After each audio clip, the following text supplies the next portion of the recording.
Stranger Things isn't just a show you watch, it's a show your brain falls into. And that's not an accident.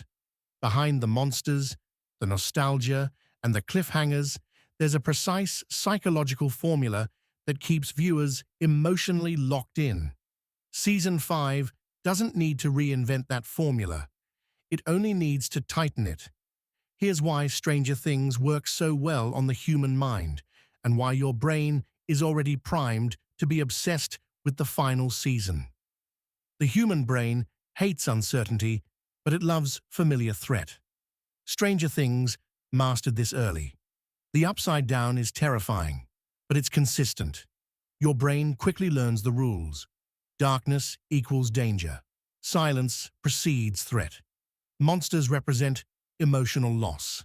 By season 5, your brain doesn't need explanations anymore. It predicts fear before it happens, and prediction is powerful.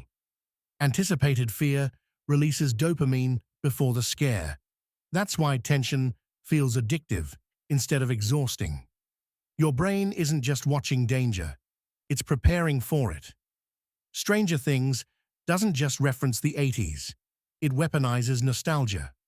Nostalgia activates memory networks tied to safety, childhood, and identity. Even if you didn't grow up in the 80s, your brain still recognizes the emotional shape of it. Bikes, basements, friend groups, small towns. These signals lower psychological defenses. So when horror enters the scene, it hits harder. Season 5 leans into this contrast even more. Comfort first, threat second. The safer the world feels, the more intense the fear response becomes.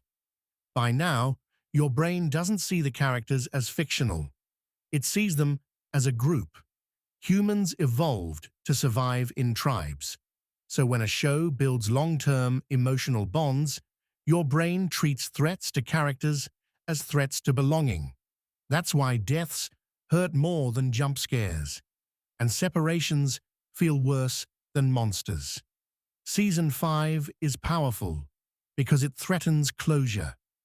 Your brain craves resolution, but fears losing attachment.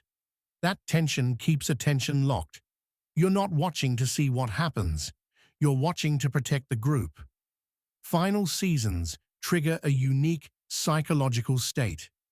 Your brain knows the end is coming, so it heightens emotional sensitivity.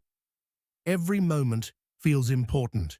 Every conversation feels loaded. This is called anticipatory grief. You start emotionally processing loss before it happens. Season 5 benefits from this automatically. The writers don't need constant action. Slower pacing actually increases impact because your brain fills gaps with meaning. Silence becomes heavy. Small moments feel symbolic. Your mind is doing half the work for them. Stranger Things combines 3 powerful brain hooks: familiarity, threat, attachment. Season 5 intensifies all 3. You know the world, you know the danger, and you care deeply about who might not make it out. That combination creates sustained dopamine release without burning out attention. It's not just entertaining, it's neurologically efficient. Your brain doesn't want distraction, it wants completion. Stranger Things isn't popular because of monsters or nostalgia alone. It's popular because it understands how the brain reacts to fear, comfort, and loss, and it stacks those elements perfectly. Season 5 doesn't need to shock you. Your brain is already invested. Once you understand that, you can't unsee why this show works so well. Follow HumanCode for more insights into how stories control the mind.